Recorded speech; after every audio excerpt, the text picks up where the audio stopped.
Before I speak of this tale, I must warn thee of the terrors which hath been writ of. Horrors of the flesh, be it mutation or gore, and soul horror follow, as does the depravity of apathy and the deprivations of the wilds on the human body. Hail and well met to the reader of this tale. This venture is titled The Acquisition of the Blood-Forged Halo, and was transcribed by Venture's League scribe, Jeshi Oloja bin Akhar, she, they. This transcript is written to the best memory and ability of the scribe. To all who read this record, be mindful of the horrors of the flesh and mutagenic, visceral, and soul forms, as well as the depravity of apathy and the deprivations of the wilds on the human body. Hearken these words and remember them for all those that were, are, and shall be. In the year 4709 AR, the Karas Cleaver's venturing party joined the Opulescent Mortal Crusade to destroy the condemned city of Mirruke. The city had fallen under the sway of the warlord known as the Sovereign of Ignobility. The homunculus human grew fat off the suffering of his enslaved peoples. He commanded an army of 2 legions and had to his banner a pack of broken wargs that pulled the chariots of his sorceress cadre devoted to fell gods. The Sovereign of Ignobility devoted himself to the immortal Mirruke, god of ceaseless commands. Nigh a decade prior, the warlord had conquered the Wanton Basin and all the villages within a dozen miles of it with his war bands. Over time, his enslaved populations joined his armies, and many nomadic warriors, seeing glory and plunder, joined him. On his dark crusade, the warlord had committed every ignoble act imaginable. For his deeds, Mirruke covered Mirruke in heavy rains that sickened the defenders. The Sovereign of Ignobility's army broke through the gate of the city with ease and swarmed the vast streets and wide corridors. In a month-long assault, the city was overtaken by the depraved conquerors. At last, the warlord had obtained a capital for his burgeoning dominion, worthy of his rule. It was at this time that omens blew southwards towards Byzantos when the Queen Margaritas of Metz received word from her brother Shah Amar IV the Magnificent. Priests and oracles received visions that the rains would fill the Sea of Worlds and drown the sun of the south. With all the haste in the world, Margaritas convinced her husband, Imperiatos Hydrapalos of Oinamoratololos, to war.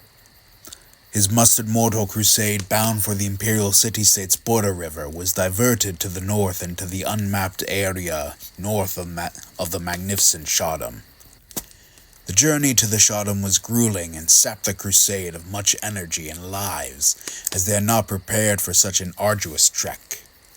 Of the original 7,436 persons and 956 beasts that accompanied them, only 6,766 people and 472 beasts made it to the magnificent Shadam. The remarkable speed the host traveled was owed to the following one of the dry trails. The Opulescent Mortal Crusade struck hard and fast at every settlement claimed by the Sovereign of Ignobility. Camel riders clashed into lines of sling-wielding marauders, while the march of curved shield walls and long spears broke the ranks of long hook-wielding phalanxes. A breach had been made, and the forces of the dark-hearted tyrant were split in twain. The Wanton Basin was the last of the eastern territories to be reclaimed. Though few, the Opulescent Mortal Crusade's auxiliaries, pulled from the vengeful of the conquered, took up arms for repayment in kind. Almost 7,100 began the assault upon Mirruke. The assault had drawn the attention of many venturing parties in the area, who were slaying beasts and mutants driven mad with hunger or in need to kill.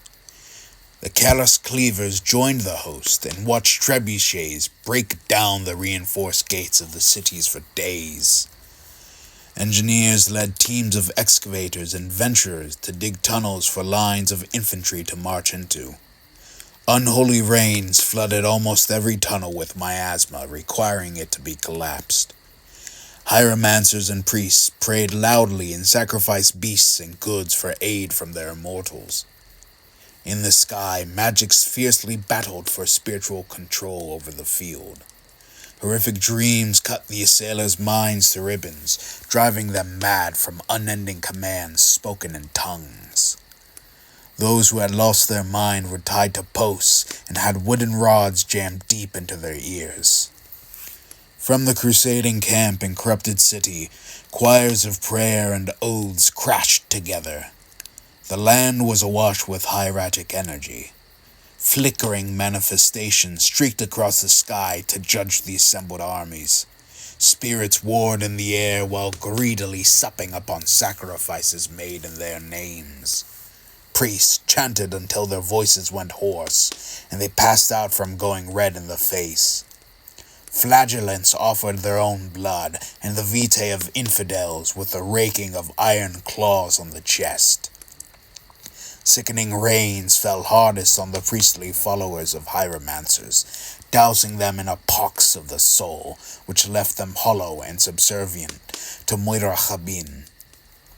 A divine strike born of intense zealotry ended the unbeliever with one mighty blow.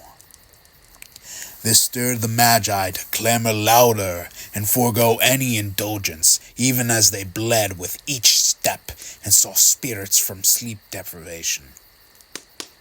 Holy trinkets and ritual items clanged on their person. For many days and many nights this clash of faith occurred, until the last of the hieromancers of the cleansing immortal Basri spread her arms, and the plague rain clouds parted, revealing the rays of the glorious meridian sun. A mighty cry of victory came from the beleaguered camp.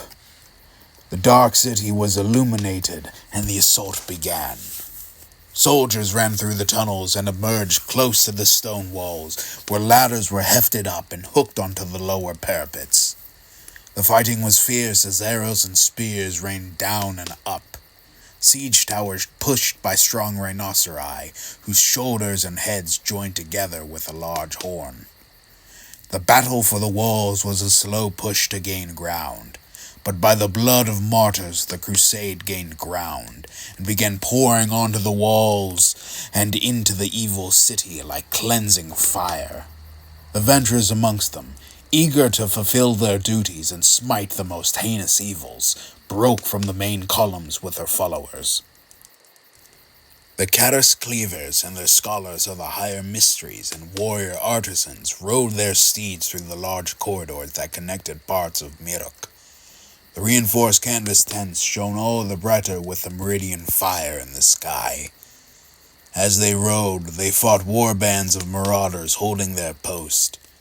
The corridors were many feet wide, and each approaching half a mile in length across the grounds leading to large courtyards. Arrows rained down, and the frightened flurry of civilians running away scattered the Venturers like rocks in the desert. Between each fleeing group was a soldier seeking to kill. Combatants found each other within mere feet when able to strike. The close quarters was frenzied as people knocked into the fighters and unsteadied their blows. Some unfortunate persons were slain in the melee as they entered a weapon's arc. They let out a strangled cry and fell dead or wounded. In the distance, boulders crashed into towers, and buildings housing warriors released bolts from Scorpio bows. City guards, consumed by their want for power, slowed the party at every locked gate, while beating aside any frightened civilian. The righteous fury of the Venturers cut through the defenders, and slowly the band reached a gate deep within the city where no person dared go. At the bronze-ribbed gate stood two hulking abominations of iron-encased flesh, given power by some unhallowed spirit. Both guards grinned, and their crooked teeth glistened with oil. The one to the left, a mortal whose arms split in twain, wielded in each hand a different blade, roared a challenge to the Venturers in an accursed tongue, whose words caused black smoke to come out from the gums. The space grew cold, even with the blistering sun at its zenith. Hearing the syllables made the Venturers and their companions become numb. A scholar in the party fell to the ground and scrambled about searching for something, loudly mumbling words of nonsense. Then a warrior looked about and shouted, "Where did everyone go?" The Venturers felt their eyes cloud over as the spell took hold. They each opened their eyes wide until the strain defocused their gaze. The guard rolled like a tumbling beetle and slashed at the party. It reveled in the sight of blood upon its blades, then crushed one of the attacker's feet with a stomp. No matter how many blows were dealt to the mutant, attacks glanced off the armor. The other beastly hulk stood fast at the gate and swung its long axe at anybody who drew near. One cleaver was dismembered, and left a flailing torso with a screaming head. The party lost ground and grew weary as the battle continued on. They had barely done any damage to the first guard, and the second stood at full strength waiting to attack. One Venturer struck twice at the beams holding up the canvas, causing it to collapse. Confidently, the first guard approached and hunched and lifted up the canvas with its fused fingers. A splash of liquid mace filled with its eyes. In a moment of blind pain, a sword found its mark between the mail into the guard's thigh artery. It knelt down on one knee and seethed at the wound while trying to clear its eyes. Well-aimed stabs hit the exposed marks deep. The second guard rushed with a war cry on its bulbous tongue, then smacked a warrior artisan into a companion before cleaving off another's shoulder. The first staggered to its feet and made a weak attack, and then another, then fell, dead of blood loss. The Venturers grabbed their other weapons and encircled the second guard. It swung its axe down hard onto its targets, splitting open flesh like a butcher. Some scholars were hewn down viciously. The second guard was no match for the might of the remaining Venturers, who eagerly jabbed at tendons and joints until the foe collapsed. Its head was removed by its own axe. Battle drew near to their position, and soon the Keris cleavers would be facing the anger of retreating soldiers. The scholars and warrior artisans started drawing hieratic symbols onto the bloody stonework. The blood mixed with the chalk to sour the incantations. Angrily, the scholars tried soaking up the blood with their clothes, then redrew the links. The smudged pink mush crawled towards the gate slowly but surely. Frustration turned the rite of opening foul. Blood of pure and tainted mortals alike mixed with the evocation chalk. Amorphous worms squelched into the gate. Any who beheld them were sickened and expelled excess bile. They wriggled between the cracks until the forced entry broke open a hole. It was large enough for hooks to be put inside, and the doors pried open with winches. Warriors ran up and past the party into other corridors while they did so. Victory must have been won in another section of the city when commanders ordered their troops to run as fast as they could. Before the Keris cleavers was a linen cloth wrapped around a disc. Bloody tendrils clashed with one another around it. Fresh-hatched worms had less ferocity. Using a frying pan tied to a spear, the party pulled the disc closer to the edge of its altar, then captured it in the pan. A weight of soul surrounded the wrapped disc. The blood-forged halo, it was called. The Venturers were never to unwrap the cloth without mantic aid. It required mystic locks to hold it in place, many, many decades ago, when the headband was still hollow. Since its forging, the headband had passed on to many heads, each of whom were decapitated in battle by the halo itself. The Venturers carefully wrapped the frying pan in more cloth and spoke prayers silently while doing so. They were to take the item to the mystics without delay. Through dark halls and sewers infested with stinging pests the Venturers went. Filth encrusted their bodies and seeped into their wounds, causing pain. The halo did not stir during the sojourn back to the front-line assault. Another quest ended with success and loss. The bodies of the dead and dying were wrapped in blessed cloth and carried back to the line once Mirruke was all but conquered. Other venturing parties, more prestigious ones, spearheaded the assault and slew the sovereign of ignobility. Glory and wealth was won for the living, and the dead were interred and given proper funerary rites, as befits heroes. Transcriptum terminus. In all my years of adding postscriptum notes to ventures, I have never seen such lackadaisical record-keeping on the part of League investigators. I have no Venturous records of the Chaos Cleaver's existence besides this wartime document written by Jessie herself. The name, pronoun, kindred, homeland, and title of any venturer is not written of whatsoever.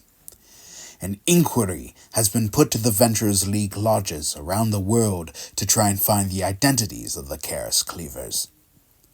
Such disregard for the history of Venturers dishonors their memories and the sacrifices made. May their names be found so they can be kept until the end of the world and in the vaunted archives of the League. Forever shall they be honored for what they have done. All should give thanks for them and their acquisition of the blood-forged halo, which is currently in the custody of the Aalek Order. Mirruke's reclamation and cleansing lasted approximately a generation, since corruptive rains not scalded and banished created pockets of miasma. This miasma would leak into the city's drinking water periodically.